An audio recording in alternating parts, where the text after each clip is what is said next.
ఇప్పటికే దాని కాపురం నిలబడుతుందన్న ఆశ చచ్చిపోయింది. దీంతో ఆ ఇంటితో పూర్తిగా సంబంధం తెగిపోతుంది.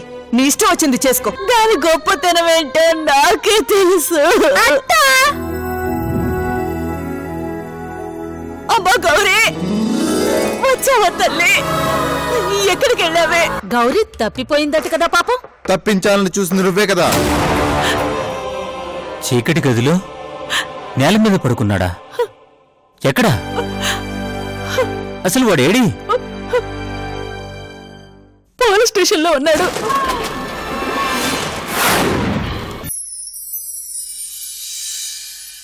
అసలేం జరిగిందో తెలుసుకోకుండా తొందరపడకు స్నేహ. ఇంత జరిగా కూడా ఇంకా నేను తొందరపడుతున్నాననే అంటారా? అనండి అనండి. నిజంగా మీకు వాళ్ళ మీద ఉండే అభిమాన ప్రేమలో కనీసం 1% వాళ్ళకి మన మీద ఉండుంటే ఈరోజు సంజయ్కి ఈ పరిస్థితి వచ్చేదే కాదు. అలా అనుకు స్నేహ. నాకు తెలిసేదంతా రఘుకు రేఖకు తెలియకుండా జరుగుంటుంది. జీకి కొంచెం ఆవేశపరుడు. చెల్లెలికి అన్యాయం జరిగిందనే కోపంతో వాడు తొందరపడి ఉంటాడు అంతే. ఆహాహాహా, ఏం సమర్థిస్తున్నారండి మీ వాళ్ళని? సరే, మీ మాట ప్రకారం అలానే అనుకుందాం. కానీ నేను వెళ్ళి చెప్పాక అయినా వాడు సంజయ్ని పంపించాలిగా. నేను లాయర్ని తీసుకుని వెళ్ళి బెయిల్ ఇప్పించాలని చూస్తే కుదరదని రూల్స్ మాట్లాడాడు. పైగా నాన్ బెయిలబుల్ సెక్షన్ పెట్టాడు. ఎంతకు తెగించాడో చూసారా? అలాగా? ఏంటండి అలాగా అని ఎంత సింపుల్ గా అనేశారు? వాళ్ళని కాదు, అసలు తప్పంతా మీ దగ్గరే ఉంది. మొదటి నుంచి ఆ జీకేని వెనకేసుకు రాకండి అంటే విన్నారా? వినలేదు. మీ మేనకోడలు మోసం చేస్తుందండి అంటే నమ్మారా? నమ్మలేదు. మనవాడు ఒక్క మాట ఉషని అన్నాడని వాడి మీద కక్ష కట్టి వాడిని ఇంత చేశారు. ఏం చెయ్యాలి? వీళ్ళని అసలు ఏం చెయ్యాలి? స్నేహ ప్లీజ్ ఇటు చూడు. దయచేసి నువ్వు కొంచెం ప్రశాంతంగా ఉండు. ఎలాగండి? ఎలా ప్రశాంతంగా ఉండను? వాడక్కడ నరకం అనుభవిస్తూ ఉంటే నేను ఇక్కడ ఎలా ప్రశాంతంగా ఉండను? చూడు, ఇటు చూడు. నేనున్నాను కదా. ఎవరు మీకు ఫేవర్ గా ఉన్నా లేకపోయినా నీకు నేనున్నాను.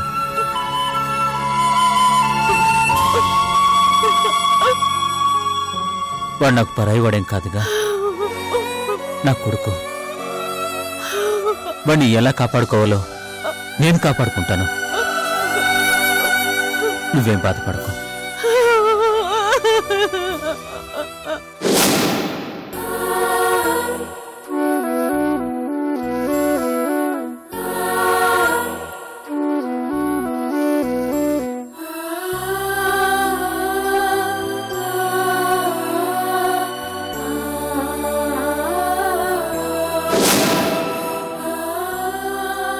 ఉషా,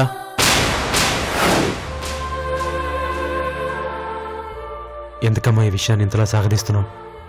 ఇప్పుడు ఇవన్నీ అవసరమా? ఈ కేసు పెట్టి నువ్వు సాధించేదేమిటి? కనీసం మాతో ఒక్క మాటైనా చెప్పాలి కదా. నీ పాటికి నువ్వు నిర్ణయాలు తీసుకుంటే ఎలా ఉషా? ఇది ఎంత పెద్ద రాద్ధాంతం అవుతుందో కొంచెమైనా ఊహించావా? నా మాట వినమ్మా. కేసులు పెట్టి కోర్టులకెక్కి గొడవలు పడి ఏజెంటా కలిసున్న దాఖలాలు లేవు. అలా చేయడం వల్ల అవ మనిషి మీద కక్ష పెంచుకోవడానికి ఉపయోగపడతాయి, కానీ బంధాన్ని నిలబెట్టడానికి ఉపయోగపడవమ్మా. ఇది నా ఒక్కడి అభిప్రాయం కాదమ్మా, ఎంతోమంది పెద్దవాళ్ల అనుభవజ్ఞుల అభిప్రాయం. అందులో ఉన్న వాస్తవాన్ని మనం ఒప్పుకోవాలి. నా మాట విని కేసు విత్డ్రా చేసుకో తల్లి. ఏం మాట్లాడవేంటి? మీ అన్నయ్యతో ఈ మాట చెప్పే ముందు, ఆ కంప్లైంట్ రాసే ముందు ఒక్క మాటైనా నాతో చెప్పుంటే ఈరోజు ఈ సమస్య వచ్చేదే కాదు. ఇప్పటికైనా మించిపోయింది లేదు. ఆ కంప్లైంట్ వెనక్కి తీసుకో.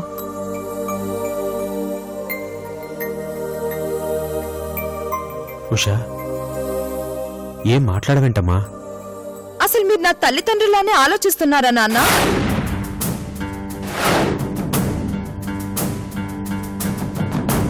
ఏం నాన్న, నా గురించి తప్పుగా మీ దగ్గర మాట్లాడితే అక్కడ తనని పట్టుకొని నా కూతురు గురించి తప్పుగా ఎలా మాట్లాడతావురా?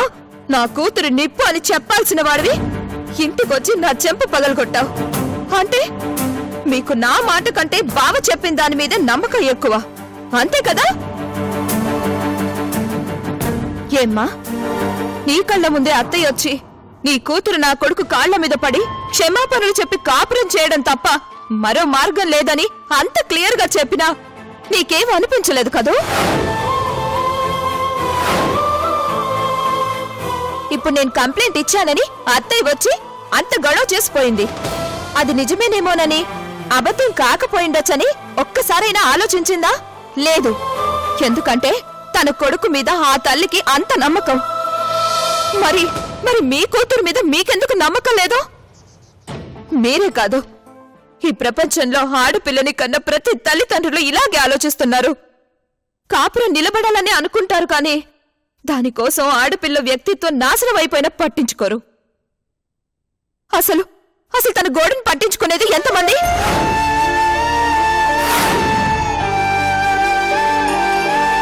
నీ మీద నమ్మకం లేక కాదమ్మా, నీలాగే మేము తొందరపడితే సమస్య మరింత పెద్దదవుతుందనే భయం. అంటే నేనేమైపోయినా పర్వాలేదా? మీలాంటి తల్లిదండ్రులు ఉండబట్టే డాడీ ఈ రోజుల్లో కూడా ఇంకా వరకట్ల చావులు కనిపిస్తున్నాయి. ఆడపిల్లల్ని టార్చర్ పెట్టే మృగాలు హాయిగా బతికేస్తున్నారు.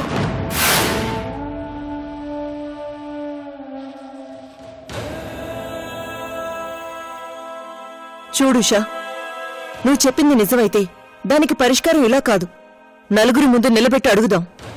కానీ దీనివల్ల మన కుటుంబ పరువు బయటికి పోతుంది. ఉషా, నా మాట విను. కేసు విత్డ్రా చేసుకో, నేను మాట్లాడతాను. సంజయ్ తప్పు చేస్తే నేను చూస్తూ ఊరుకోను, కానీ దానికి మార్గం ఇది కాదు. సారీ నాన్న, మీరే కాదు ఎవరు చెప్పినా నేను కేసు విత్డ్రా చేసుకోను. ఎలా బయటికొస్తాడో అదే చూస్తాను. తను నన్ను అవమానించాక ఏడిపించాక ఆ శిక్ష తనకే పడాలి, అంతే.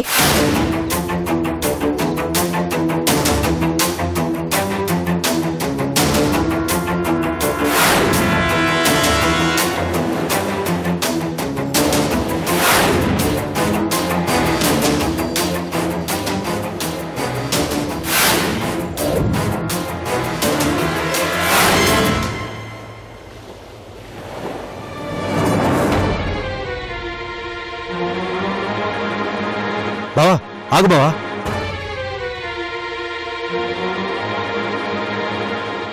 ఏంటి బావ వెళ్ళిపోతున్నావు? ఏం చేయాలి? నేను ఏదైతే ఆశించొచ్చానో దాని సమాధానం ఉష నోటి నుంచే విన్నాక ఇంకేం మాట్లాడతాను? మాట్లాడటానికి ఇంకేం మిగిలిందని? లేదన్నయ్యా, జీకేతో మాట్లాడి కేసు విత్డ్రా చేసుకుంటాం. అవసరం లేదమ్మా. ఏ విషయంలోనూ ఎవరినీ బలవంతం పెట్టద్దు. అందరూ అన్నీ తెలిసిన వాళ్లే కదా, చిన్నపిల్లలేం కాదు. నేనింకా చిన్నపిల్లలనుకుని మాట్లాడదామని వచ్చాను. చాలా ఎదిగారని ఇప్పుడే అర్థం చేసుకున్నాను. వస్తాను.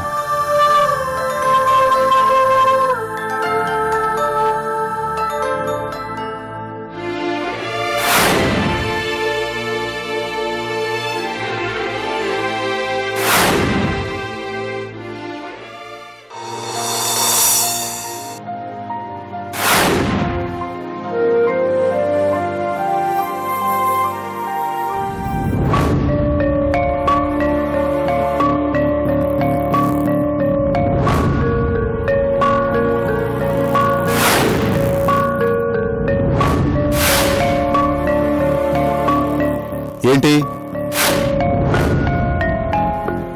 దోమలు తోలుకుంటున్నావా? ఈ మధ్యనే కాస్త క్లీన్ చేశారు, లేకపోతే ఒక్కొక్కటి ఈ సైజు ఉండేది దోమ.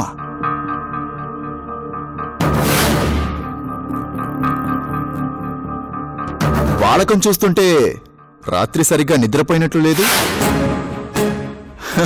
ఫస్ట్ లో అలాగే ఉంటుంది, పోను పోను అలవాటైపోతుంది. పాపం రోజు ఏసీ రూమ్ లో డబుల్ ఫోమ్ బెడ్స్ మీద నిద్రపోయేవాడివి, ఇక్కడ నువ్వు కట్టిక నేల మీద దోమల చేత కుట్టించుకుంటావు. సీను చాలా బాగుంది. బాగుంటుంది, ఈ సీన్కి రివర్స్ సీన్ ఇంకా బాగుంటుంది. అది తొందరలోనే చూద్దు గాని.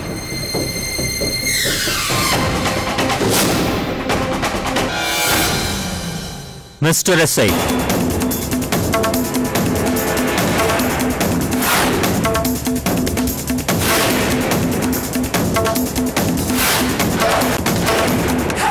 ఏంటి చెప్పండి. నా కొడుకుని రిలీజ్ చేయండి. కుదరదని నిన్న మీ లాయర్ గారితో చెప్పాను. మళ్ళీ వచ్చి అడుగుతున్నారు. ఏం లాయర్ గారు చెప్పలేదా? ఇప్పుడు బెయిల్ తెచ్చాం. ఎలా పర్మిట్ చేస్తాం? ఇది నాన్ బెయిలబుల్ సెక్షన్లో అరెస్ట్ చేశాం. కుదరదు. కుదురుతుంది. కొన్ని స్పెషల్ కేటగిరీలో బెయిల్ తీసుకొచ్చాను. ఏంటో ఈయన గారి స్పెషల్? భార్యని కొట్టడమా, లేదా తాగొచ్చి సిగరెట్లతో కాల్చడమా, లేదా మర్డర్ చేయాలని చూడడమా? ఏ కేటగిరీ?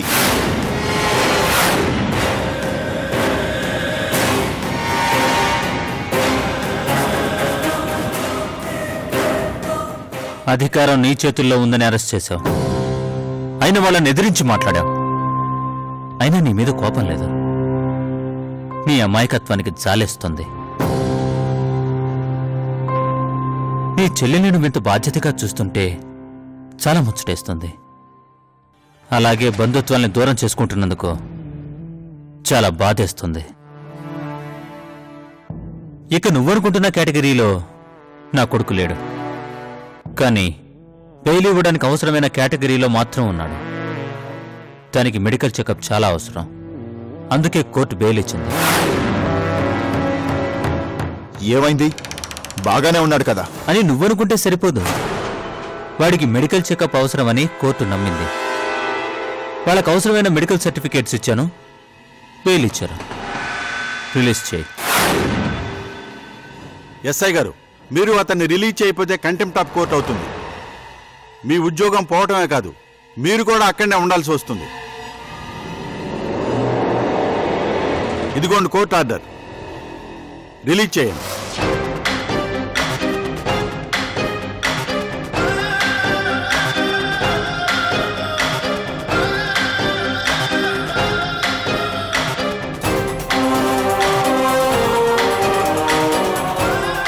కానిస్టేబుల్ సార్, అతని దగ్గర సైన్ తీసుకొని రిలీజ్ చేయండి. Okay sir. మీ తెలివితేటలు ఉపయోగించి బాగానే మీ వాణ్ణి రిలీజ్ చేయించుకున్నారు. కానీ నా తెలివితేటలు ఎలాంటివో నేను తొందరలోనే చూపిస్తాను.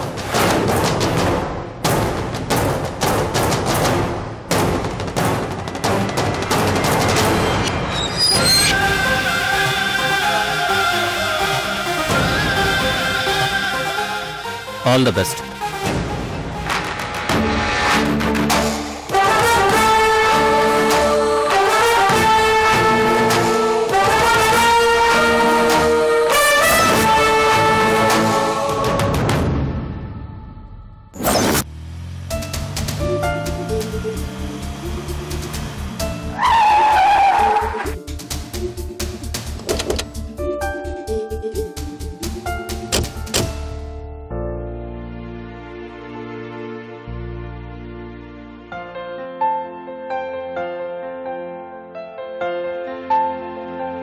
ఏంట్రా లోపలికి పోదా?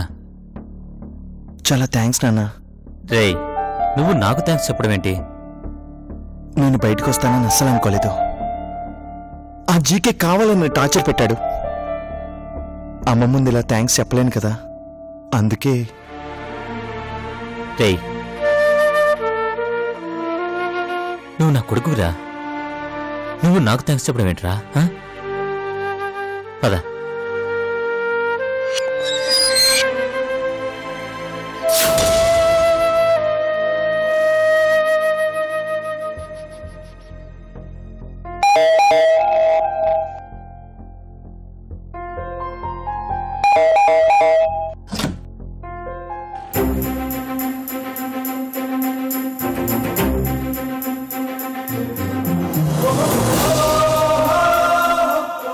వచ్చావా నాన్నా? ఎప్పుడెప్పుడు వస్తావా అని 1000 కళ్ళతో ఎదురు చూస్తున్నాను రా. ఆగండి ఆగండి, ఒక్క నిమిషం ఇక్కడే ఉండండి, ఇప్పుడే వస్తా.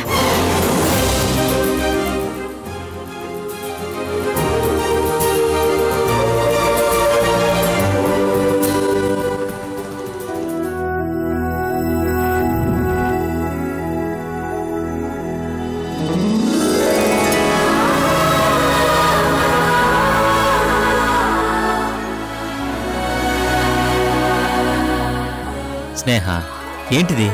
లోకం అందరి కళ్ళు వీడి మీదనే. ఏ మొదనిష్టపు కళ్ళు పడ్డాయో ఆ జైల్లో పడ్డాడు. ఇకనైనా ఆ దిష్టి పోవాలి.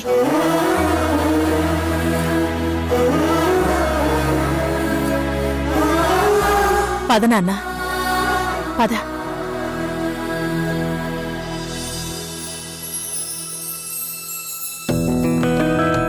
కూర్చోనన్నా.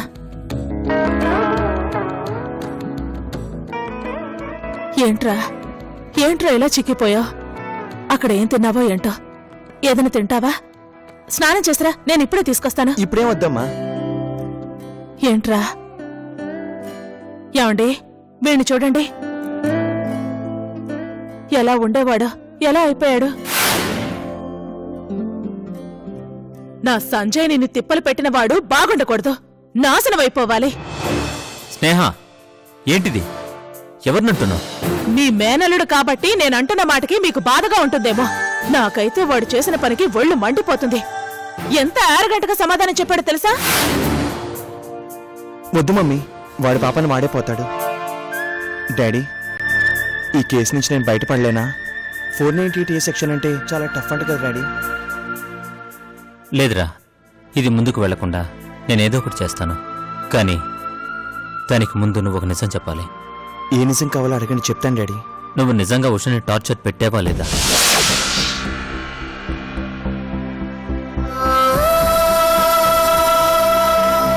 వాడెందుకు అలాంటి పనులు చేస్తాడండి? ఇదంతా ఆ జీకే చేయించాడు. వాడు చెప్పినట్టల్లా ఆడింది ఉష. స్నేహ, ప్లీజ్ నువ్వు కాసేపు మాట్లాడుకో. ఇది చాలా ఇంపార్టెంట్ విషయం. రేయ్, ఏదైనా సరే ఓపెన్ గా చెప్పు. ఒకవేళ నువ్వు నిజంగా అలా చేసుంటే దానికి నేను వెళ్ళి సారీ చెప్తానురా. లేదు డాడీ, నేను అసలు ఉషని ఏ రకంగానూ టార్చర్ పెట్టలేదు. పెళ్ళైన మొదటి రోజు నుంచి తనే నన్ను టార్చర్ పెట్టింది. నా కాలు ఎరక్కొట్టింది, నన్ను అమ్మచే తిట్టించింది, చాలా చేసింది. కానీ నేనేం చేయలేదు డాడీ. కావాలంటే మీ మీద అమ్మ మీద ఒట్టు డాడీ.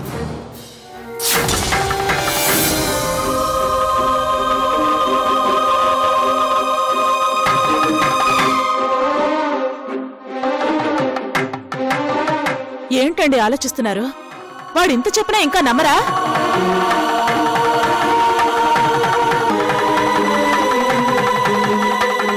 సరే, నేను చూసుకుంటాను. నువ్వు వెళ్ళి ఫ్రెష్ అయ్యారా? వాడికి తినడానికి ఏదైనా పెట్టు. వెళ్ళు. పదరా.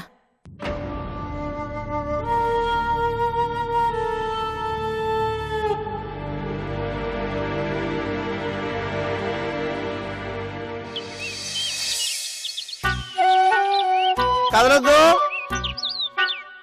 గౌరీ, కదలొద్దు. అలాగే ఉండు. అబ్బా, ఏమయ్యా నువ్వు బుర్రకోకుండా ఫోటోలు తీలేవా? మీరు మాట్లాడకుండా ఉండలేరా? అర్థమైంది బావా, మూసేస్తున్నా. Study study ready study. అరే అయ్యో, పట్టుకోండి.